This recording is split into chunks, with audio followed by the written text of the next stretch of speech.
Shalom, shalom, the house of Israel. You know, we're here again with a brother that we met in South Norwood a while ago when me and the brother decided to go and preach. That's the proof that the Most High wanted us to go there for the brother, you know, because he had a plan, you know. And that was his plan, basically, his agenda, all the agenda to get the elect. Hopefully, he's part of the election. So the brother got an inquiry, and we're gonna, you know, discuss that now. You know, let's say he's a new guy, he want to be the truth, or he want certain question answered, you know. So we're gonna turn to the east and we're gonna give our praises. Yahweh, Ma'ashem, Yahushai, Wahab, Rachab, Padash. Double honors to Apostle GMS for teaching real well, you know. And double honors to the brother Ashan, you know, salutation to the Church of Yahweh Shai and all the elects who are doing the work, you know. And then, you know, Shalom, I have to brothers and sisters who are waiting the return of our Lord and Savior Yahweh Shai Mashiach, okay? So now, go to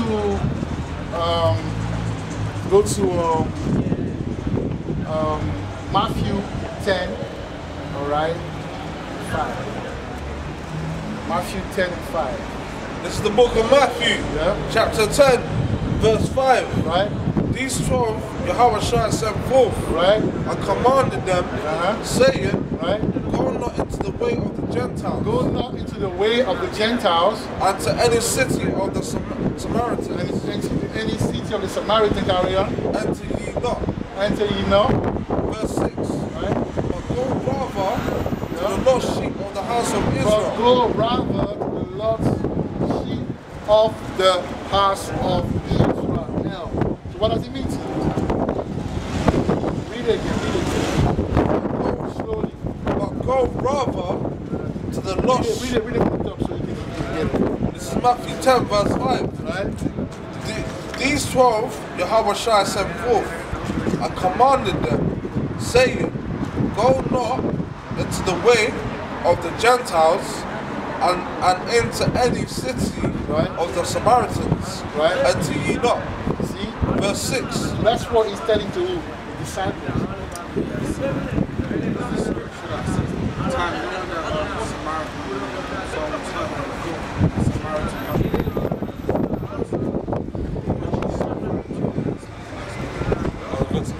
Yeah, the goods. No, but anybody, he was just giving an example of how people are good. Some people that are not necessarily, you know, Israelites, like we see even. They can help. They're going to give you something, help you in a situation. We see that all the time. But that doesn't mean that the salvation is for them. That's just a act of kindness. So we're just using that to say that you lot that claim to be keepers of the law, you see a fellow brother, you know, on the floor, you know, struggling, but you don't even help him. You take a heathen to come and help him. So that's like an analogy to say, to show how the old people. It was just like, you know, exposing the wickedness of his people. Sounds like also like, even though that he's saying that scenario, it sounds like he's trying to No, not necessarily. He was saying it from no, he was just saying it because he was saying like, you are so wicked that something takes another guy, another man that has nothing to do with you, another evil that has nothing to do with you or your people, help your people. But we're going to find out if there's a reward for this. Go to and read the section. Is it Matthew? Yeah. Right. Also like that. Yeah, 25. This is the book of Matthew, chapter 10, verse 5. These 12 Yahweh Shai sent forth and commanded them, saying, go not into the way of the Gentiles and into the city of the Samaritans. He's telling the disciples, go not into the way of the Gentiles.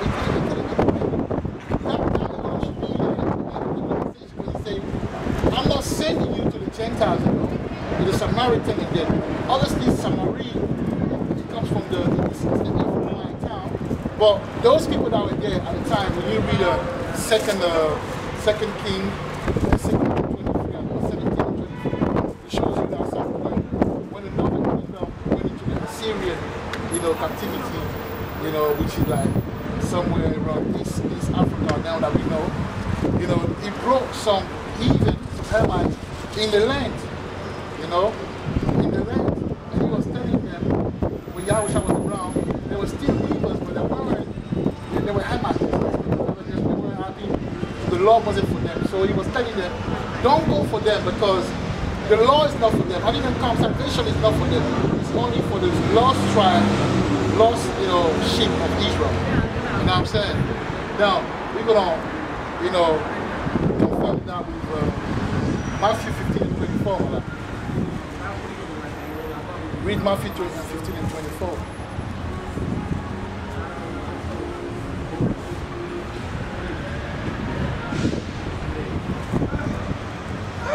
This is Matthew chapter 15, verse 24.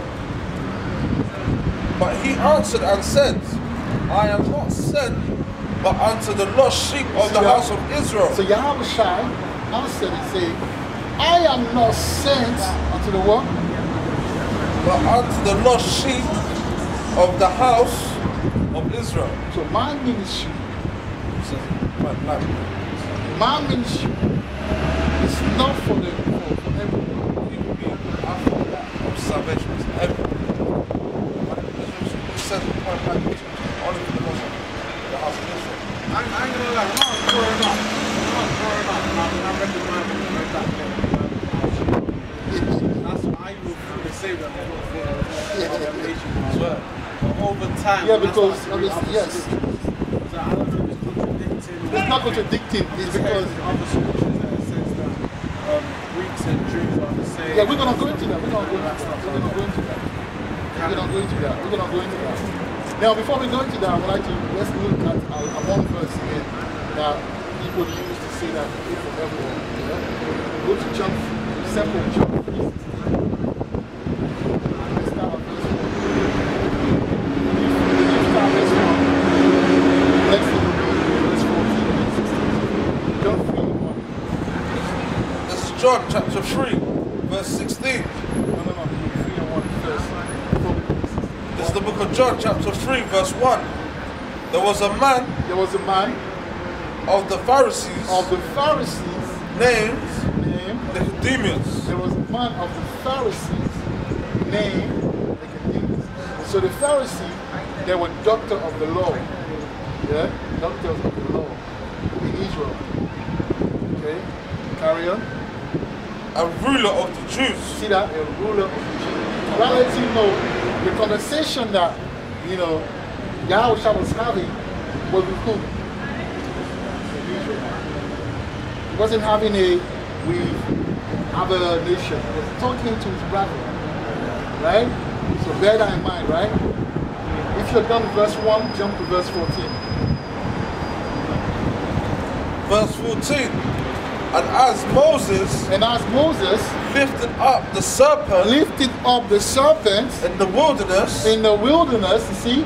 Now, what you need to understand is this. When you go to Numbers 21, which I will go quickly. Numbers 21 and 6, and I'll read it. My favourite thing about time.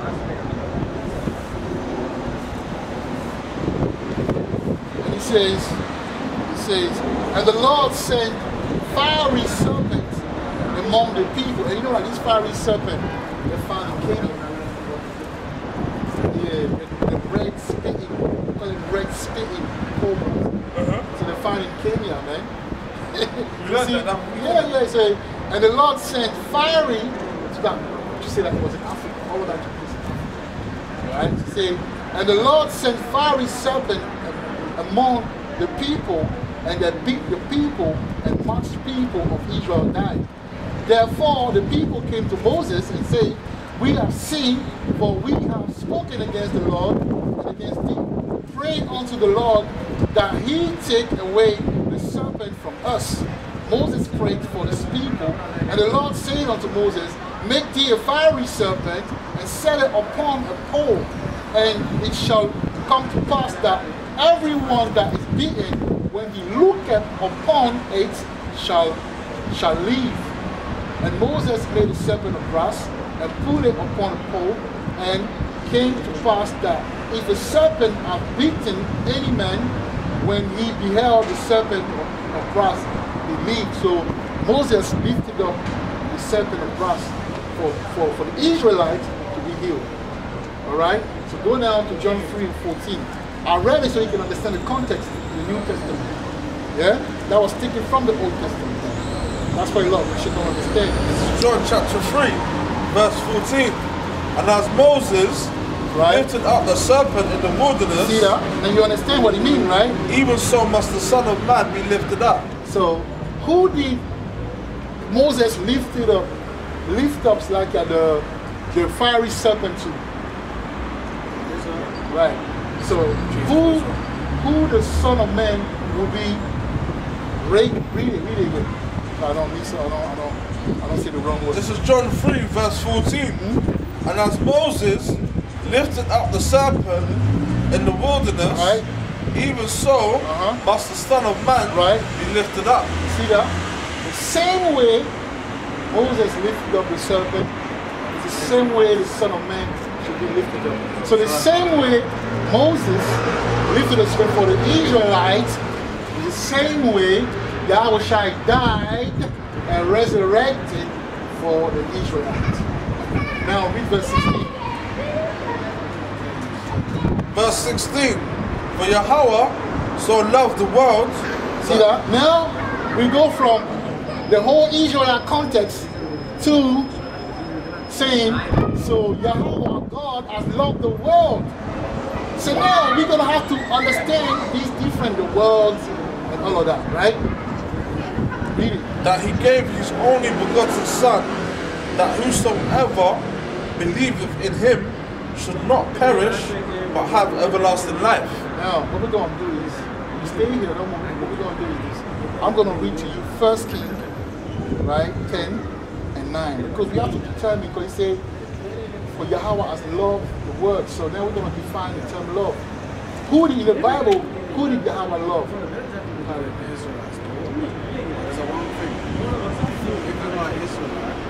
Accept Jesus Christ as Lord and Savior. That's the state. I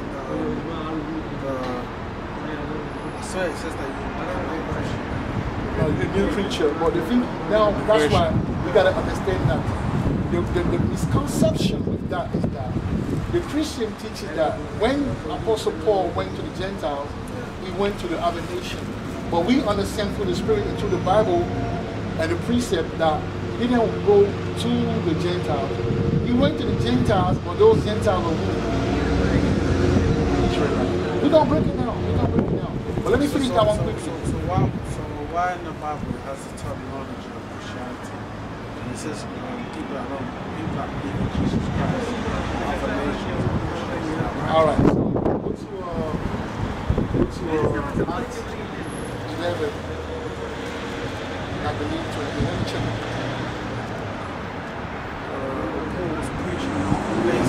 I'm sure, don't worry.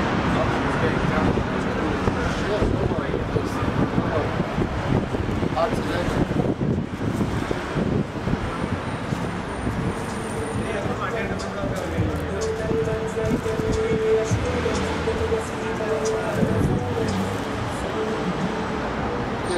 Act 11 and 26,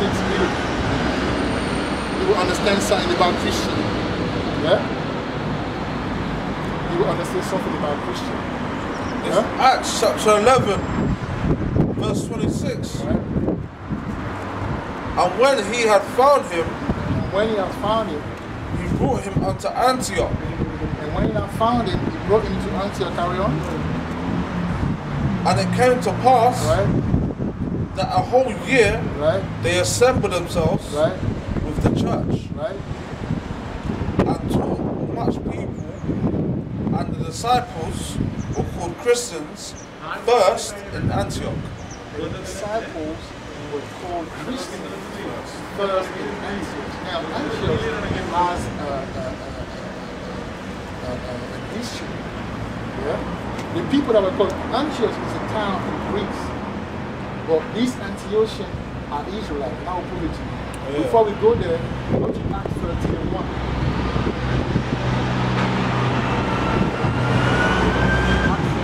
This is Acts chapter 13, verse. It's a disciple was called Christian Antioch. Yes. We're going to see who those two disciples are. Carry on. This is Acts chapter 13, verse 1. Now, they were in the church that was at Antioch. It's like Acts chapter 13, verse 1. Now, they were in the church And now they were in the church. that was at Antioch. See that? The same people that were called Christian, talks about them again in Acts 13. Read it. Certain prophets Certain prophets and teachers, and teachers, as Barnabas and Barnabas and Simeon, and Simeon, that was called Niger, that was called Niger, meaning nigger. So these Antiochians, these disciples that were called Christians, were niggers. They were black people. Okay, but why is that Christian? Because Christian means follower of Christ. So in Hebrew it's a Mashiach Yam. It's like when they come, so look at those niggas. Look at those niggas. Look at those Negroes. They will say, look at those Christians, look at those followers of this crazy guy called Christ. Look at them. It was like a derogative term.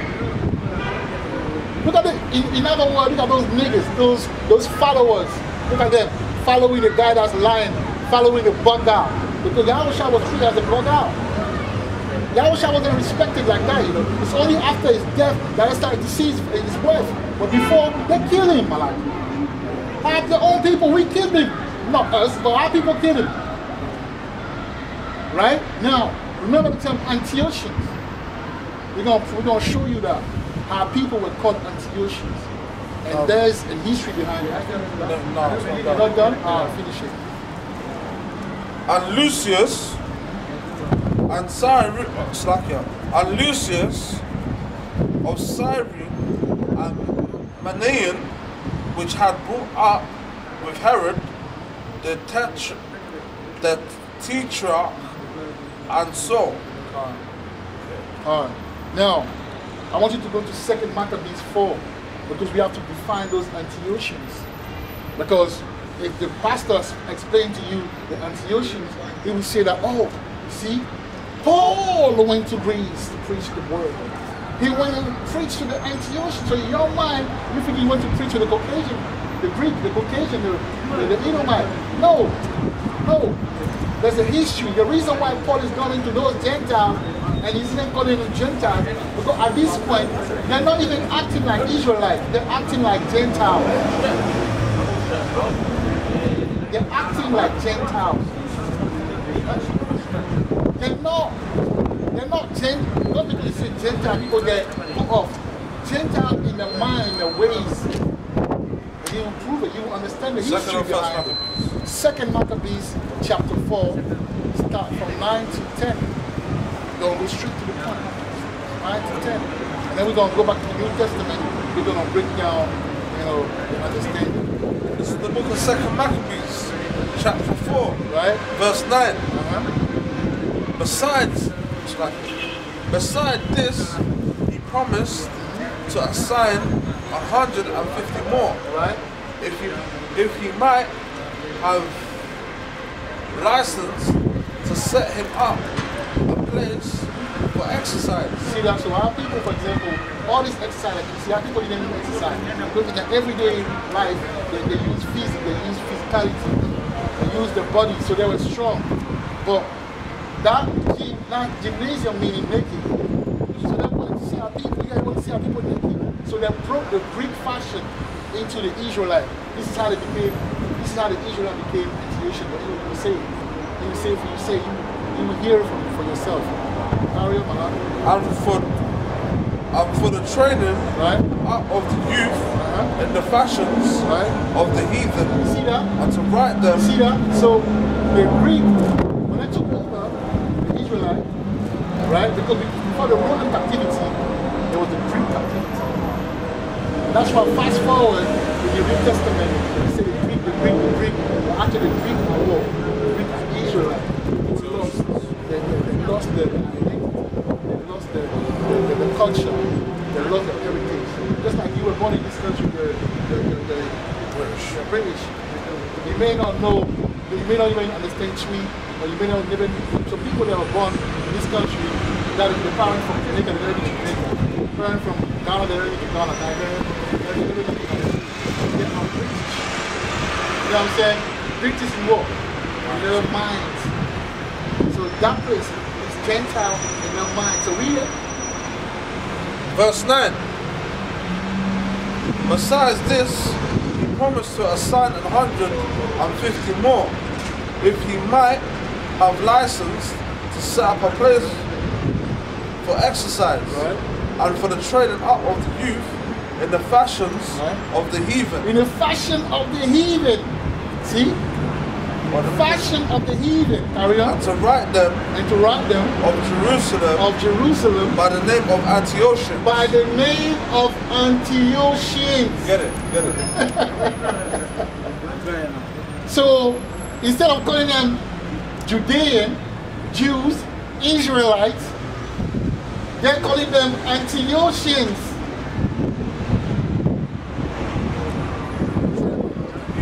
Fashion of the heathens, and to write them up of Jerusalem by the name of Antiochians. You know what I'm saying? Read verse 10. We're not done. Verse 10. Which when the king had granted, and he had gotten into his hand the rule, he forthwith brought his own nation to the Greekish fashion. See that?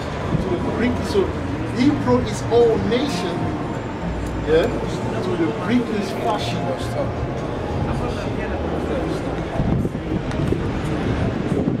So fast forward, where we're going now, we're going now to the Greeks, So now go to John 7 and 35.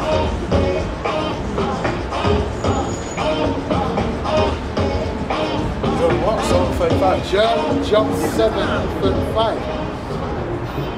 Because when Yahweh Shai was resurrected, they were having conversation, and this is what it says, which is a clue to understand what Paul was going to have as mission. Read it.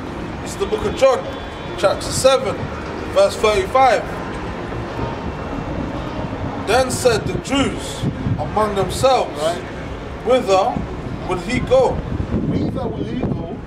That we shall not find him. That we shall not find him. Will he go unto the dispersed among the Gentiles? Will he go unto the dispersed among the Gentiles? So that's a clue to show you that Paul was going to be assigned to the dispersed. The dispersed being the Israelites who live now in Rome, who live in Antioch, who live in Greece, that live as Greek, that live as Roman, but are Israelites. You get that, yeah? Mala, carry on. And teach the Gentiles. And teach the Gentiles, right? You see that? 6. No, that's it on that. Yeah, now let's go to Act 6. Let's go to Act 6, Malak. Let's go to Act 6, Malak. And with that, hold on, with Act 6, I have to do a little exercise for the brother. Yeah, I have to do a little exercise for the brother. So now, you read that one. Yeah, give me the thing now. Yeah. So now, that's mine, yeah? Right, so now, you go Act 6. What up, Act 6? Right, that's it. So now, let me quickly get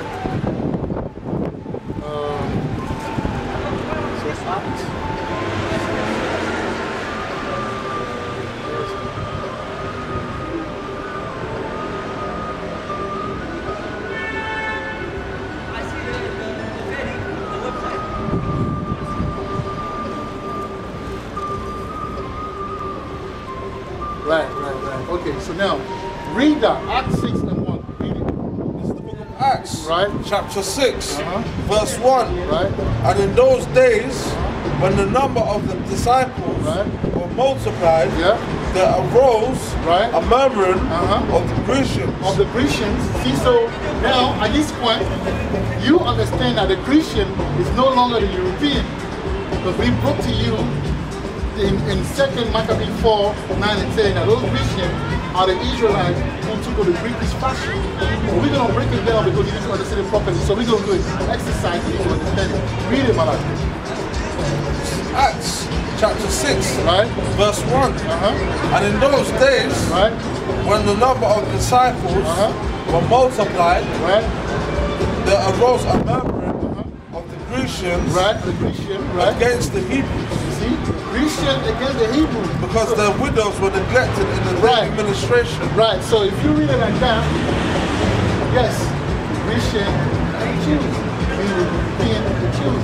The European who converted to the Christianity, the Jews were, to whom salvation is for. But it's not the case. So we're going to go into the science of it through an exercise, and you're going to get it, yeah? So now, look at this. This is the NIV. See, even the Europeans sometimes, they put certain things to fall on their own sword. We're able to know it and use logic to confound that fallacy, that heresy. Yeah? So Acts 6 and 1 says here, in those days, when the number of disciples was increasing, right, the Hellenistic Jews, but in that version it said what? Grecian. In the KJV it said Grecian. You want to read it again? I'll show you. It's a Hellenistic concept. So I'll show you. We're going to explain to you. And in those days, when the number of the disciples was multiplied, there arose a murmuring of the Grecians against the Hebrews, because their widows were neglected in the daily ministration. You see that? So you see, it says that the Grecians, well here the Christians, but here he said in those days when the number of the disciples was increasing, the Hellenistic Jews. So in other words, the Christians are Hellenistic Jews. We're going to explain to you what Hellenistic is. That they all know it. It's Hellenistic. Yes, no, we're going to show it to you. Basically, Israelites now. That's right. That's it right there. That's what Grecian means. That's what Greeks mean in the New Testament. So, but let me finish. He said, in those days, when the number of disciples was increasing, the Hellenistic Jews among them complained against the Hebraic Jews. So you got the Hellenistic Jews and you got the Hebraic Jews. The Hebraic Jews are those who know that the Jews are real. You know? Hellenist. So Hellenist means Jews who made Greek their tongue, and we very often adopted Greek ideas and practice. So the Hellenistic Jews are those that Second Maccabees, speaks about. Second Maccabees 4, 9 and 10. Right? Now let's read one more verse, which is Act 11 and 19.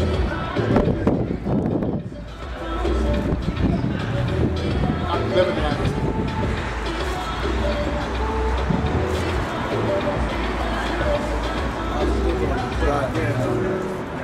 No, it's okay. It's okay because you gotta prove it. You gotta prove all things. You gotta prove all things.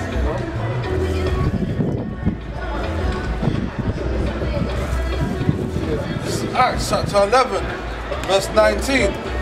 Now, they which were scattered abroad, right? Upon the persecution that arose about Stephen, travelled as far as Phoenicia, and Cyprus, and Antioch, preaching the word to none. but unto the Jews only. So when Peter was going around, when Paul was going around, when he said that Paul is the apostle of the Gentiles, he says that he's the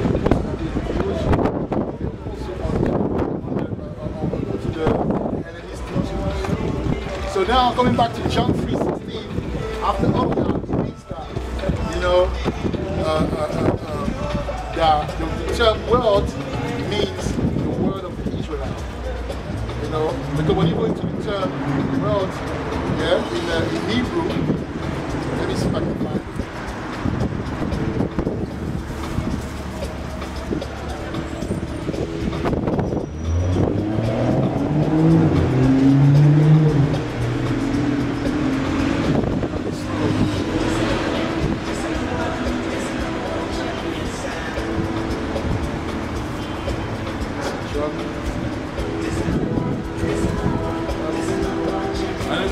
Testament as well, way back, years ago. I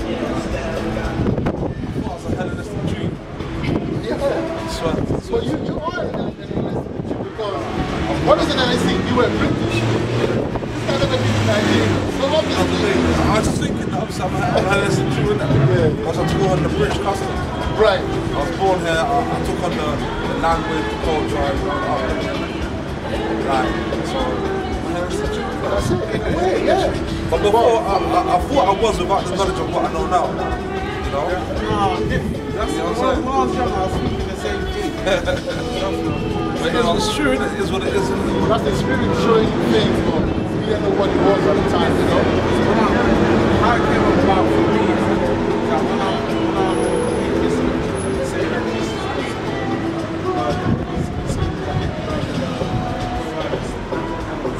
Cross.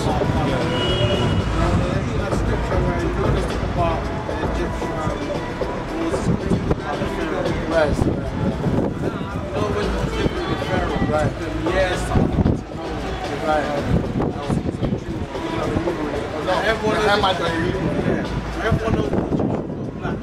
So for them to tell me That's right. the same color. Right. It must have been the same color. See, that's how, and this, see, I was thinking when I was young. yes, he used logic, see. But the thing about it, these Christians, they come back, they're fighting in the logic, they're fighting the technique, they're fighting the wisdom.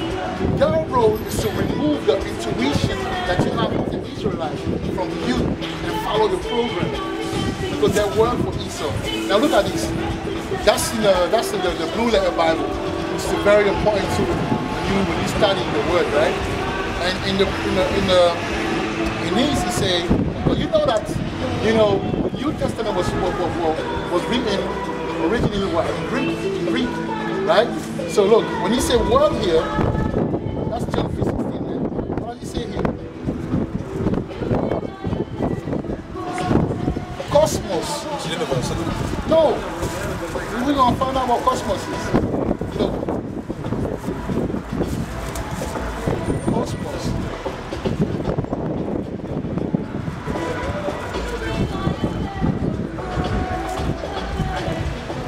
If I can find it.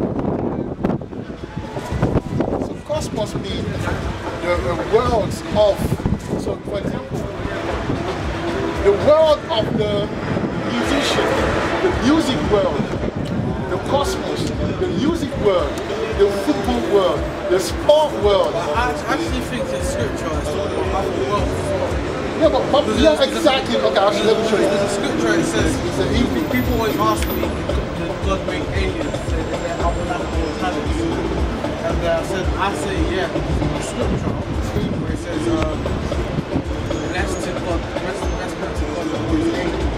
For God made the worlds and angelic beings and there's scripture in the Bible that talks about it. But people don't realize that.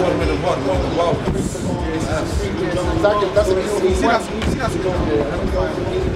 different types of worlds even on Earth. You know what I'm saying? yeah, that's what I'm saying. That's the cosmos. the gospels of the Israelite, the word of the Israelite. So in John 3:16, when he said, so God loved the word, it means, so God loved the word of the Israelite. Go to Isaiah 45:17 quickly. Yeah, I'm finding what you say. Hebrews 1 and 2 have in these last days spoken unto us by his Son, whom he have appointed heir of all things, by whom he made the worlds. Words, we ask different worlds. It's not only one word. Look at it. What verse? 17. This earth is a world. Yes. World's in the world. You get You it? can use world in the world, but I feel like he's also saying not just this world, the world's out there. Yeah, that word as well. Yeah, that. Yeah, yeah. That's a fact. That's a fact. But then again, we talk about John 3:16. I'm talking about the cosmos, and I'm saying that's the word of the Israelite. You have to go into the root word, and the root word for word here is cosmos. Yeah, read it, man. This is the book of Isaiah, chapter 45, verse 17. But Israel shall be saved in the Lord with an everlasting salvation. See that? But Israel shall be saved in the Lord with an everlasting salvation. He shall not be ashamed, He shall not be ashamed, nor confounded, nor confounded. world without end. World without end. See that? So when he say, because we all over the place, man. We are the sand of the sea. We're all over the place. So when he said world, it's big, man. World, we all over the place, man. We started all over. Right? So did you get that? Did you understand it now? Yeah? Can you move forward with that? Alright now. So obviously, brother was edified, job done. You know, that's it for us. We'll turn to the east and we'll give our praises. Yahweh, Ba'ashem, Yahushai, Mahab, Wachaf, Badash, Kol Yisrael. Above, man. Yeah, man.